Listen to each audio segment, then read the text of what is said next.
Okay, everyone, we're gonna go ahead and work on learning how to use oil pastels just a little bit today. You can see a couple trees that I've been working on.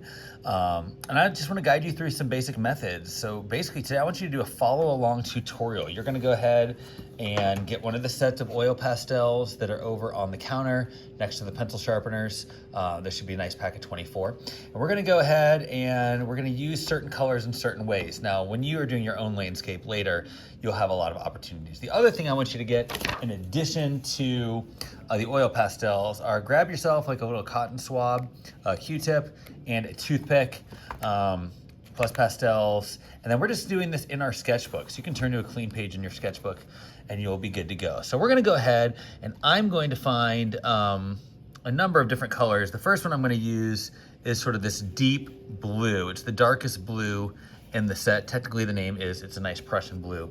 But I'm gonna go ahead and I'm gonna use that to kind of create the base of my tree. And I'm gonna start just with a little trunk. It's not too big. Like here's my finger for reference size. It's not gigantic. I'm gonna go a little ways up. I might do a little bit of light shading in it. And the big thing I wanna do is I wanna learn how to use more pressure and kind of the edge to get deeper lines in some areas. And then I can also use the side and just slightly shade a little bit. I might go in and do a little bit of horizontal shading around the base. And then when I go up here, I might just kind of go up and make a couple sort of like a V shape. A little wiggle up there. A couple limbs coming up. You know, I'm just doing a few lines. I don't need many. And then the next thing I'm gonna do is I'm just gonna kind of do these sort of wobbly, almost like clouds. I'm gonna do these sort of like wobbly ovals. They're overlapping. And I want different sizes. You know, it's not rocket science. And there can be gaps in between. But overall, I want it to kind of be just sort of this oval shape a little bit. I can add a little bit more. And I can have gaps where maybe I see a few branches coming through. I'm pretty good. Now I want to think about where there's going to be shadows. So wherever there's going to be shading, I'm just going to do a little bit of shading with this dark blue, like the underside, kind of the underside of each little part of the, each little sort of cloud shape that I just made.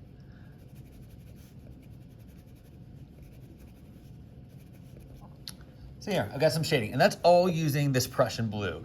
And that's kind of the most important thing that you want to start with is you want a kind of consistent color in your landscapes that you can sort of lay down and to be able to do so. I'm going to go do, you know, like a few little just sort of extra little pieces here and there for stray leaves.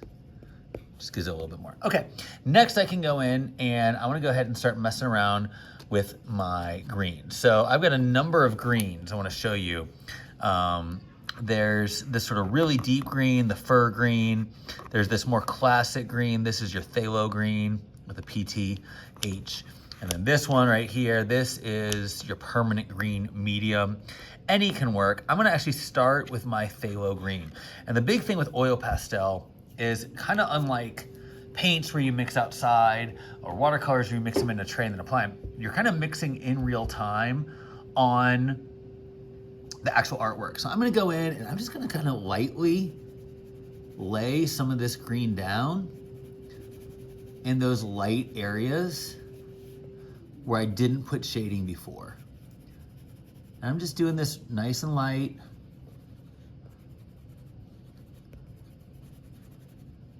Again, it doesn't have to be anything too dramatic. I can go over the shadows a little bit if I want to.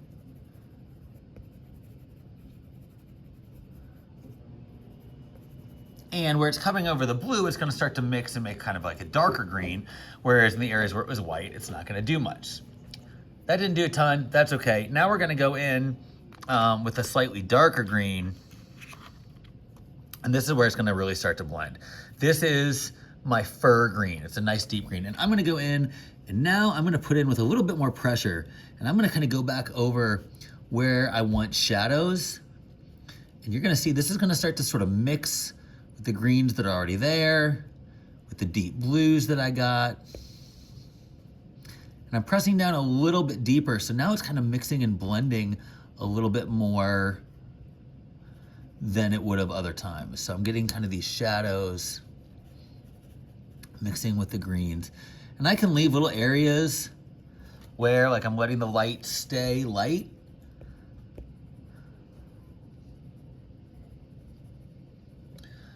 But now I've got kind of these dark greens and I'm in, you know, got some better shadows. That's enough for that. I could always I like to throw a little bit of green sometimes on the trunk down here at the base a little bit. It's like there's some grass. Good enough. I'm just doing some little letter marks. But again, I'm just kind of wiggling my oil pastel around. I can kind of blend through the application of it. And I'm going in different directions. You can kind of choose how consistent or inconsistent you want to be. All right, next up, I'm going to go in and I'm going to grab now this lightest green and I'm going to go in and maybe add a little bit more on some of my highlights. And the other thing I can do is if I think I want that even lighter, I could go in and I could grab one of these yellows. Maybe I take the lighter of the two yellows. That's that lemon yellow. And I can go in and I'm going to go over top now and I'm going to press a little bit harder. And I'm gonna bring out some of those yellow tones to really capture that sort of feel of the sun hitting the leaves, give it that visual warmth of like a nice sunny day. And we're in a good spot. I'm starting to get some cool stuff happening here, right? Because the big thing I want is good contrast. That's gonna create this texture for me. Again, I can go in and I can put some in. Now, one thing that's gonna happen is you're gonna go to try to do something. I got a little crumb there I can sort of brush off. You do have to be careful when you're brushing off because they can easily smear. So you kind of have to brush off and then blow to get rid of them. But now I've got these colors in there. The other thing is sometimes, no matter how much you put on, like you can't lighten it because they're dark. So that's when I like to take my toothpick, or even, honestly, I'll just use my fingernail a lot. You can kind of scrape away color in some places.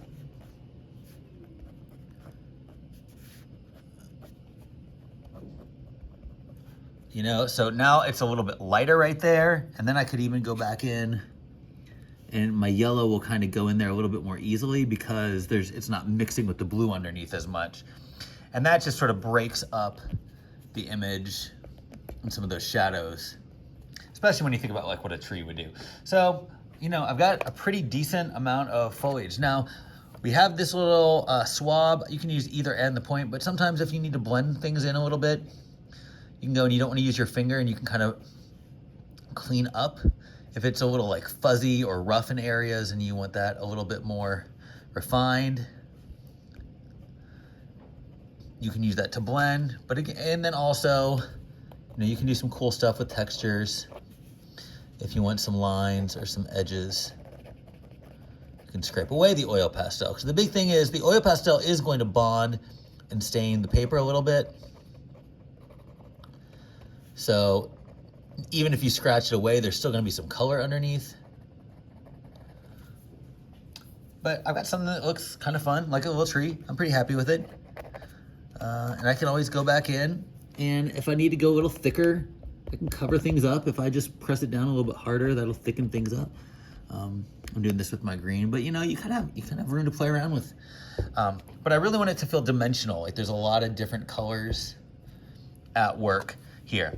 And then the last thing is then I'm just gonna go in and I might use some of this sort of burnt sienna, which is kind of this orangish brown. And again, I might go in then with the deeper brown, the more mid-tone. I believe this is called the burnt umber. It's another burnt one.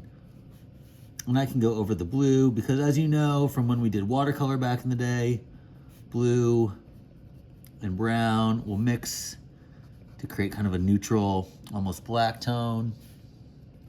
So it's not just default brown, it's actually starting to mix in there.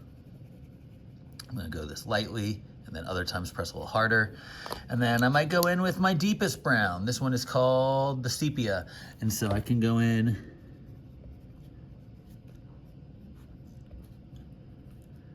and kind of mix it. So I've got this deep shadow. And if I think that's too brown, I'm like, oh man, I kind of lost everything. Again, I can go back in and I can blend some of these a little bit. But if I wanted to lighten it up, I could use my toothpick again to like get more texture on there. And maybe I want a little bit of this more, what is this, yellow ochre? Yeah, that's yellow ochre. You know, like the sun is hitting it in a few spots coming through. It's a little more sun dappled.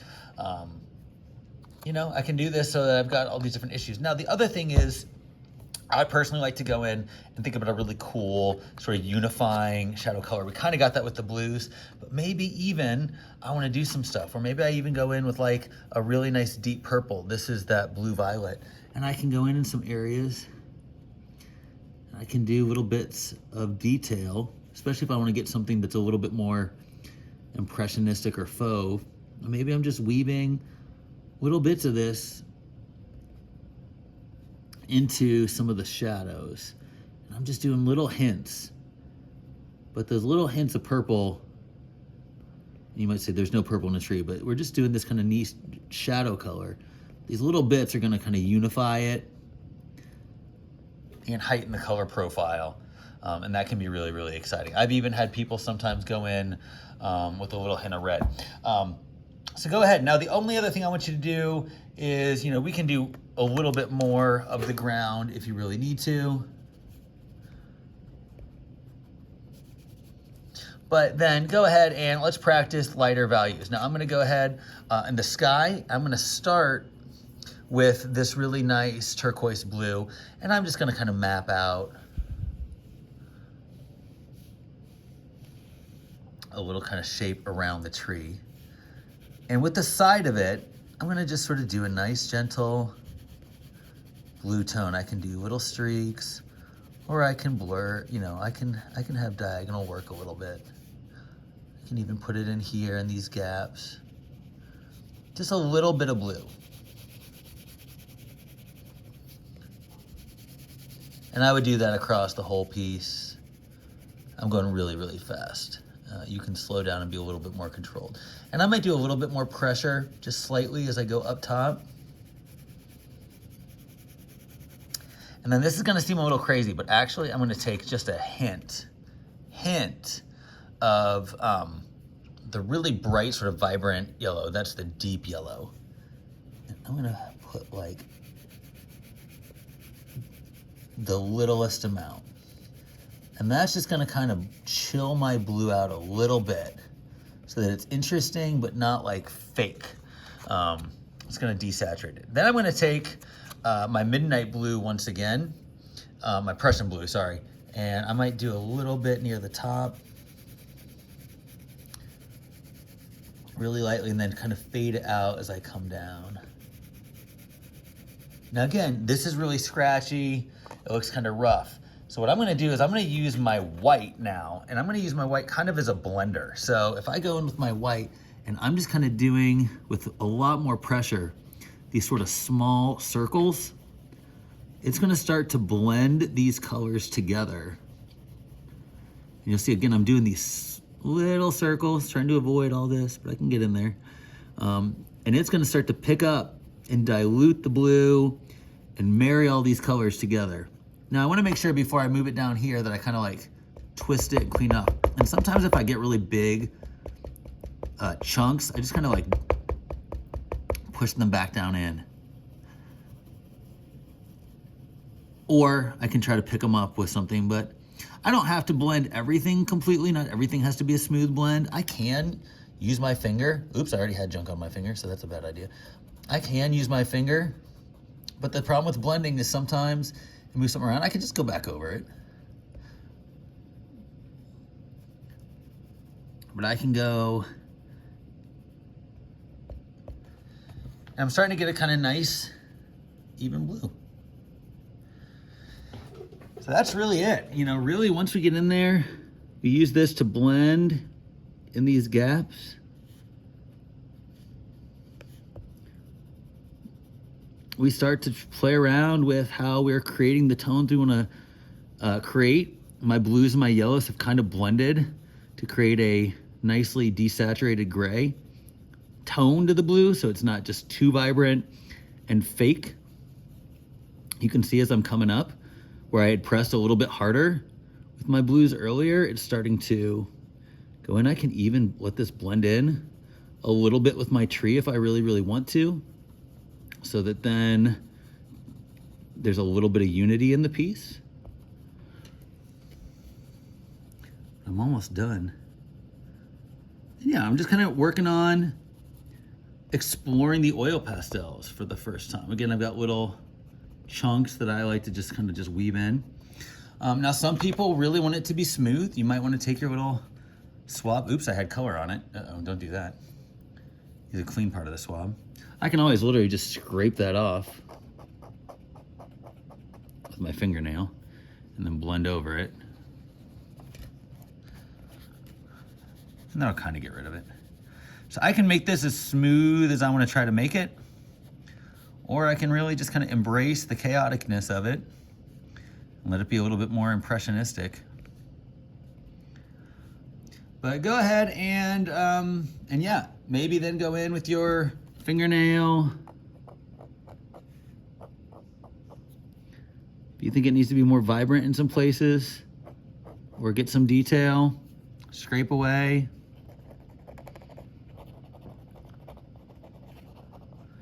But there we go. That's your little first attempt at doing a tree in oil pastel. Hopefully you're happy with it. And that's the thing I want you to follow along with and do today in class. So good luck.